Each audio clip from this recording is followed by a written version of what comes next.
ፖድካስቶች ላይ ቁጭ ብለው ማለት ነው ስቶሪ ክሬት የሚያደርጉ ፋብሪኬት የሚያደርጉ ሰዎች አሉ። ህዝቡን ያስቆጣው የጋዜጠኛ ተክለ ሃይማኖት አድሃነ ኢንተርቪው በትላንትናው ዕለት አንድ ኢንተርቪው ተለቆ ነበር። አብዛኞቻችሁ አይታችሁታል ብዬ አስባለሁ። ተክለ ሃይማኖት ወይም ደግሞ እግረኛው ሚዲያ ከአንድ አበባየው ከተባለ ግለሰብ ጋር ኢንተርቪው አድርጎ ነበር እና እንግዲህ ያ ኢንተርቪው ህዝቡን ለሁለት ከፍሎ በጣም በሚገርም ሁኔታ ከፍተኛ የሆነ ተቃውሞ እያስነሳ ይገኛል። ለመሆኑ ለምን ሊቃወሙት ቻሉ? ከኢንተርቪው ጀርባ ያለውስ ድርጊት ምንድነው የሚለውን ዛሬ የምናይ ይሆናል። እንዴት ናችሁ የተወደዳችሁ የኛ እይታ ቤተሰቦች? እኔ በጣም ደህና ነኝ። እንኳን ወደኛ እይታ በሰላም መጣችሁ። ለቤተሰቤ አዲስ ሆናችሁ እባካችሁ ሰብስክራይብ እያደረጋችሁ ወደ ቤተሰቤ ተቀላቀሉ። ላይክ በማድረግ ደግሞ ቪዲዮውን ጀምሩ።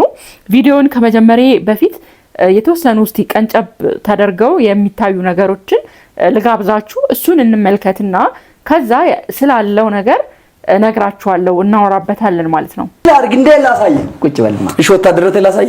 አራ ቁጭ በል። ወደ ላሳይ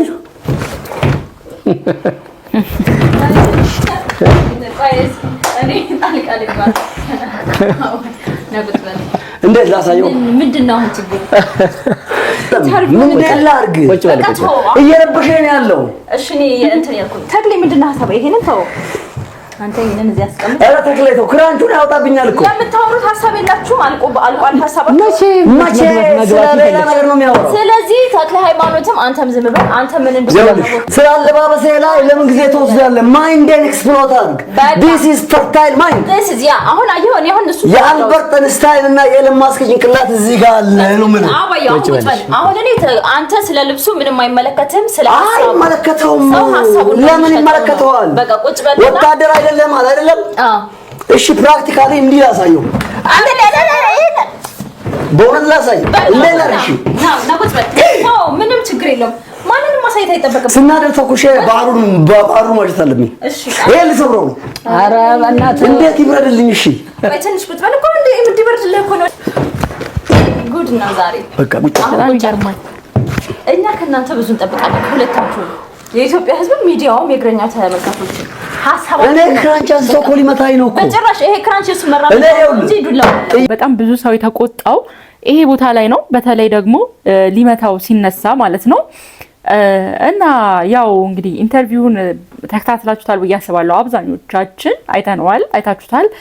ዋናው ነገር ክርክር የፈጠረው ምንድነው?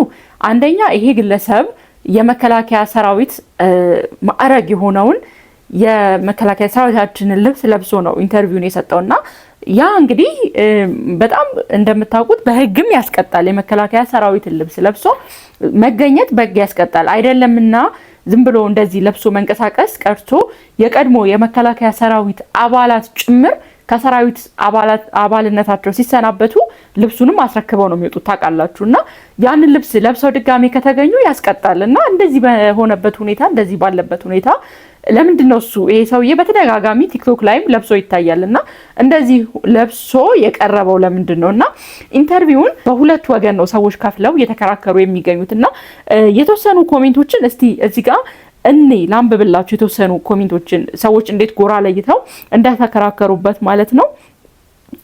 እንግዲህ አንዳንድ ሰዎች ተክለ ሃይማኖት ማቅረብ አልነበረበትም፣ ጥፋቱ የተክለ ሃይማኖት ነው የሚሉ ሰዎች አሉ። እዚህ ጋር እንደምታዩት ማለት ነው ዲስፕሌይ እንደማደርግላችሁ እንግዲህ እግረኛው ሚዲያ ማቅረብ አልነበረበትም እና ለምንድን ነው እሱ ያቀረበው እያሉ እየተከራከሩ ነበርና በጭራሽ መቅረብ ያልነበረበትን ሰው ነው ያቀረበው እግረኛው። ስለዚህ ልክ አይደለም እግረኛው የሰራው ስራና እኛ በእግረኛው ነው ምናዝነው ብለው ኮሜንት የሰጡ ሰዎች አሉ።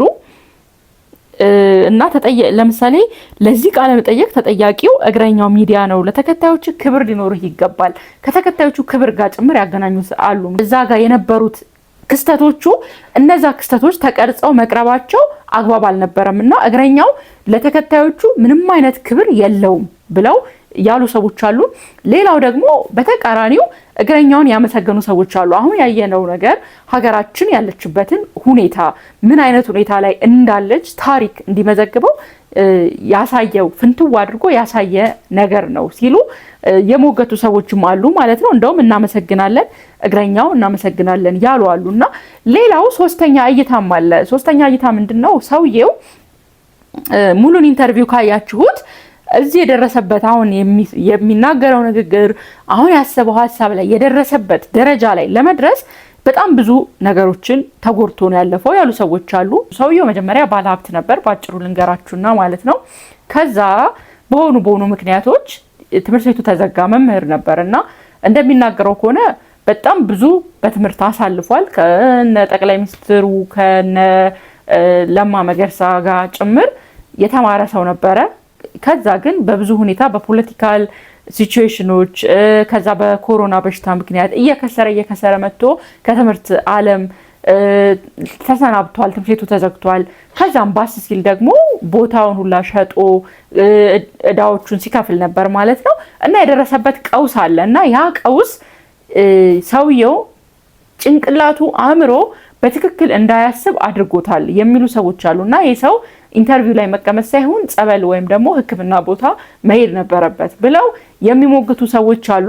በህይወቱ ኪሳራ ደርሶበታል በብዙ መንገድ ማለት ነው። በትዳር በስራ በብዙ መንገድ ዋና በምንላቸው በህይወታችን ውስጥ ስኬታችን ሊመዘንበት በሚችለው ነገር ፈተና ደርሶበታል። ውድቀት ልክ አይደለም። በቃ ልክ ያልሆነ ነገር አለ። እናንተ አልታዘባችሁም ወይ? ልክ ያልሆነ ነገር እኔ እንደዛ ታዝቤያለሁ። ልክ አይደለም። በቃ የሆነ የሳተ ነገር አለና ያ የሳተ ነገር ይሄ ሐሳብ ሚዲያ ተሰጥቶት ሚዲያ ላይ ኢንተርቴይን መደረግ አለበት ወይ? እሱ የሚናገራቸው ነገሮች አጥፊ የሆኑ ስማይሉ መንፈስ ያላቸው ነገሮች ናቸውና እነዛ ነገሮች ወደ ሚዲያ መቅረብ ነበረባቸው ወይ? ጥያቄ አለኝ እዛ ጋር። ለምን አቀረበው ተክለ ሃይማኖት? ይሄን ማቅረቡ አግባብ ነው ወይ ብላችሁ ታስባላችሁ? እኔ ግን እንደማስበው ከሆነ ያው እይታ በጣም በብዙ መንገድ ዩቲዩብ ላይ ሰዎች ለማግኘት ብዙ ነገር ያደርጋሉ። ምንም ከሆነ ምንም በቃ እይታ ሊያስገኝላቸው ከቻለ ሰዎች ያቀርባሉ ሰዎችን ማለት ነው። ይሄ ሰው አዲስ አይደለም ሚዲያ ላይ ከዚህ ቀደምም ቀርቦ ያየነው ሰው ነው እና በቃ ልክ ያልሆኑ ነገሮች እንዳሉ ይታወቃል። ግን ይታያል። አሁን እናንተ ያልገባችሁ ይታያል እና ዩቲዩበር እስከታየለት ድረስ ምንም ይሰራል። እዚህ ጋር በጣም የሚገርም ነገር ልንገራችሁ። ማስረጃ የለኝም መረጃው አለኝ። ግን በጣም የሚገርማችሁ ኢትዮጵያ ውስጥ ማለት ነው ፖድካስቶች ላይ ስቶሪ ፋብሪኬት እንደሚደረግ ታውቃላችሁ ወይ? በጣም የሚገርም ነገር ነው። መረጃው አለኝ ማለት የነገረኝ ሰው አለ። ያው ማለት እኔ የተማርኩት ጋዜጠኝነት ነውና በተማርኩት ትምህርት አንድ ሰው የሆነ ኢንተርቪው የሆነ ነገር ላይ ሜንሽን አታርጊኝ፣ የኔን ድምጽ አትጠቀሚ፣ አትቅረጪ ካለ ያንን ነገር ልንጠቀመው አንችልም። ምክንያቱም የሰው መብቱ የተጠበቀ ስለሆነ ማለት ነው። እኔ ግን የሆነ ፖድካስት ላይ ለመቅረብ አንድ ሰው ስቶሪ ፋብሪኬት ተደርጎ ከምሬ ነው የምላችሁ ማለት ነው ስቶሪ ፋብሪኬት ተደርጎ ይሄን የነገረኝ ሰው የሪል ስቴት ቢዝነስ ውስጥ የሚሰራ ሰው ነው እና ያ ሪል ስቴት ቢዝነስ ውስጥ የሚሰራ ሰው ምን አለኝ በጣም ገርሞኝ የሆነ ስቶሪ የሆነ ፖድካስት ላይ ሰማሁትን ነገርኩትና ይሄ በጣም ማይታመን ስቶሪ ነው እስካሁን ድረስ አላመንኩም ምናምን እያልኩት ነበርና ስለው ምን አለኝ መሰላችሁ እሱ የሚሰራበት ሪል ስቴት ስፖንሰር ያደርጋልና የሆነ ስቶሪ ይሰራል በቃ በትክክል ፖድካስቶች ላይ በጣም ነው የሚገርማቸው። እኔ እውነት ማስረጃ ስለሌለኝ ነው። አሁን ይሄ ጉዳይ ላይ ማስረጃ ያላችሁ ሰዎች ማለት ነው ሂዱበት እናንተ ማለት እኔ ልሄድበት እችላለሁ ግን ሊያስረዳኝ የሚችል ሰው የሆነ ለሰዎች ለማሳየት ተአማኒ ለመሆን ያንን ነገር ለማየት ሞክሬ ስላልተሳካልኝ ነው። ገብቷችኋል አይደለ? እና ይደወልልኛል አለ እና ይደወልና ስቶሪ ይነገረኛል አለ እና ይሄ በጣም ብዙ ሰው ሊያዩ የሚችለው ስቶሪ ነው እና ስለዚህ እዚህ ስቶሪ ላይ እናንተ ሪል ስቴት ማስታወቂያ ይሄድ ምናምን ይሉኛል አለ እና የሆነ ሰዓት በቃ መቆም አልቻልኩም ማለት ስቶሪው በጣም ከባድ ነው እና አረ ይሄ ስቶሪ አልሰማም ሁላ ምናምን ብዬ ወደ ቢሮ ተመለስኩ አለ። ከዛ ደወሉልኝና አረ ና እንደውም በጣም የተሻለ ስቶሪ በጣም ብዙ ሰው ሊያዩ የሚችለው ስቶሪ አለ እና ያን ስቶሪ ክሬት የተደረገ ማለት ነው ኮንቴንት ክሬት የሚያደርጉ ማለት ቁጭ ብለው ስቶሪዎችን የሚጽፉ ከዛ በኋላ ልክ እንደኛ ድሮ ፊልም ስናይ እንደነበረው አርቲስቶች አሉ ማለት በጣም ስናያቸው ተራ ግለሰቦች የሚመስሉ ዝም ብለው ይሄ ጀስት እንደዚህ ሰው አይን ውስጥ የማይገቡ ሲታዩ ማለት ነው። ግን ደግሞ በደንብ አድርገው ጥንቅቅ አድርገው መተወን የሚችሉ ሰዎች አሉ። ጥንቅቅ አድርገው ማልቀስ የሚችሉ ሰዎች አሉ። ከምሬ ነው እኮ የምላችሁ። በጣም የሆነት ይሄን ነገር ስነግራችሁ እኔ ራሱ ውስጤ በጣም ግራ እየገባኝ ነው። እና ይሄን ያለኝ ሰው የቅርብ ሰው ማለት በደንብ የማውቀው ሰው ስለሆነ ነው፣ ውሸት አይደለም። እና እነዛ በደንብ ስቶሪዎቹን ሸምድደው ገብተው ማለት ነው ልክ እንደ አዲስ ቁጭ ብለው ታታታታታ ብለው ይተርኩታል ማለት ነው። እና በቃ ጀስት ያስለቅሱናል፣ ስሜታዊ ያደርጉናል ምናምን። እና ግን ኤቭሪቲንግ ኢዝ ክሪኤትድ እዛ ቦታ ላይ ማለት ነው። የተደረገው እዛ ቦታ ላይ ነው። ኦኬ በጣም ነው የሚገርመው። እና እንደዚህ አይነት ነገሮች አሉ ኢትዮጵያ ውስጥ። ይሄን አታውቁም አይደለ? አሉ። በጣም ነው የሚገርመው። በቃ ፖድካስቶች ላይ እኔ ይሄ ፖድካስት ያ ፖድካስት አላልኩም። በነገራችሁ ላይ ፖድካስቱን ጭምር ይሄ ፖድካስት ብሎ የነገረኝ ነገር አለ ልጁ። ግን እኔ አንደኛ እንዳልኳችሁ ማስረጃው የለ። ያንን ደግሞ መረጃውን ወደ ማስረጃነት ለመቀየር ሰውየው ፈቃደኛ አልሆነም። የነገረኝ ልጅ ፈርቷል በጣም። እና ግን ቁጭ ብለው አንዳንድ ሁሉንም አላልኩም ግን ራሳቸውን ያውቁታል እነዛ ሰዎች። እና አንዳንድ ፖድካስቶች ላይ ቁጭ ብለው ማለት ነው ስቶሪ ክሬት የሚያደርጉ ፋብሪኬት የሚያደርጉ ሰዎች አሉ። እና የምናየው ሁላ ፖድካስት ላይ ያለቀስንበት የተደሰትንበት ምናምን ሁላ እውነት ነው ማለት አይደለም። ለቪው ሰዎች እዚህ ድረስ እየሄዱ ነው። እኔ አሁን ተክለ ሃይማኖትን እያልኩ አይደለም። እና እሱ ራሱ ውሸት ነው ስቶሪ ክሬት ተደርጓል እያልኩ ሳይሆን እይታ ከተገኘለት ይሄ ሰው ችግር ላይ ነው ያለው። ታውቃላችሁ ሰውየው ተቸግሮ ነው ያለው ምናምን። እና እይታ ካስገኘለት ምንም ነገር ሊያደርግ ይችላል። ምንም ነገር ማለት ነው። እይታ ካስገኘለት ሰውየው ገብቶ ያለፈ ህይወቱን እንደዚህ ቢናገር እሱ ካልተጎዳበት ምን ተክለ ሃይማኖት ካልተጎዳበት ምን ችግር አለው? ገንዘብ እስካስገኘለት ድረስ። አዎ እንደዛ ነው የሚነግሩን። እኛ ገንዘብ አይደለም ዋናው የኛ። በጣም ብዙ ሰዎች ይመጣሉ እየመለስናቸው ያሉ ሰዎች አሉ ምናምን ይላሉ። ማለት እኛ አላማችን የህዝብ እርካታና ህዝብን የሚያይንን ህዝብ እናስደስታለን ይላሉ። እንደዛ ከሆነ በጣም ብዙ ሰዎች የማይደሰቱባቸው ተስማምተው ማለት ነው መሆን የለበትም እየተባለ ግን ሚዲያ ላይ የሚተላለፉ ነገሮች አሉ። እነዛ ነገሮች ማለት ነው ክሬት የሚደረጉ ነገሮች አሉና ሚዲያው እስካዋጣው ድረስ ወንጀል ነው ብሎ እስካላሰበ ድረስ ያስጠይቀኛል ብሎ እስካላሰበ ድረስ እነዚህ ነገሮች ቢያስተላልፍ ምንም አይገደውም። ገብቷችኋል? እና እኛ ዝም ብለን ነው ማስተላለፍ የለበትም ማስተላለፍ አለበት ምናምን የምንለው። ምክንያቱም እሱ ራሱን ያውቃል ለማስተላለፍ እንዳለበት ለማስተላለፍ እንደሌለበት ማለት ነውና በጣም ስለገረመኝ ነው ይሄን ነገር የምነግራችሁ። እንደ ቲፕ ነው የምሰጣችሁ። ሂዱበት ማለት አሁን እዚህ ጋር ኢንቨስቲጌት ማድረግ የምትፈልጉት ሰዎች ካላችሁ ማለት ነው ከኔ በተሻለ መልኩ የዛ ኢንቨስቲጌሽን ኳሊቲ ያላችሁ ሰዎች ይሄንን ሂዱበት። እኔ ያው በጣም ሞክሬያለሁ ግን ኦፍ ዘ ሪከርድ ነው። እኔ አልሰጥሽም፣ ስሜንም አልሰጥሽም፣ ድምጼንም አልሰጥሽም ስላለኝ እንዳልኳችሁ ለሰዎች ይሄ ነው ብዬ ትክክለኛ እውነታውን የማስረዳበት ስለሌለ ነው። ግን እንደዛ አይነት ነገሮች አሉ።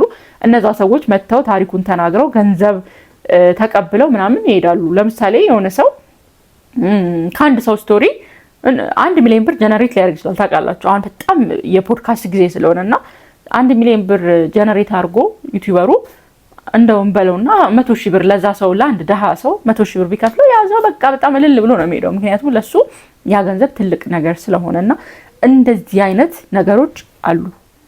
እሺ ይሄንን እንድታውቁ አሉ። በጣም እንደዚህ አይነት ነገሮች አሉ። ሁሉንም የምትሰሙትን ነገር አትመኑ። ሁሉንም የምትሰሙትን ነገር ሁላ አትዘኑ።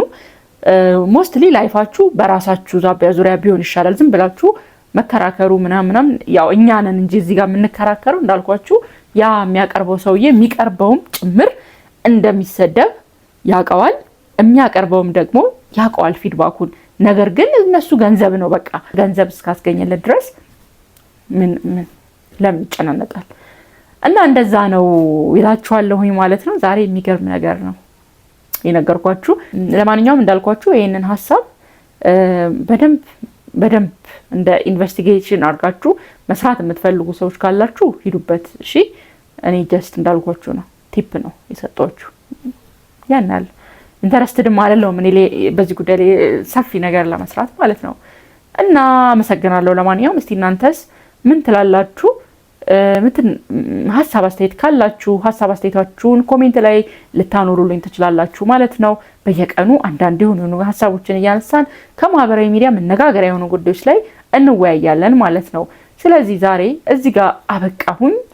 አመሰግናለሁ እስከዚህ ድረስ ስለመጣችሁ እና ደግሞ አዲስ የሆናችሁላ ለሁለተኛ ጊዜ ነው የምነግራችሁ ሰብስክራይብ አድርጉኝ ስል በፍቅር ነው መጋበዛችሁ። በያላችሁበት ሁላ መልካምን እመኛለሁኝ።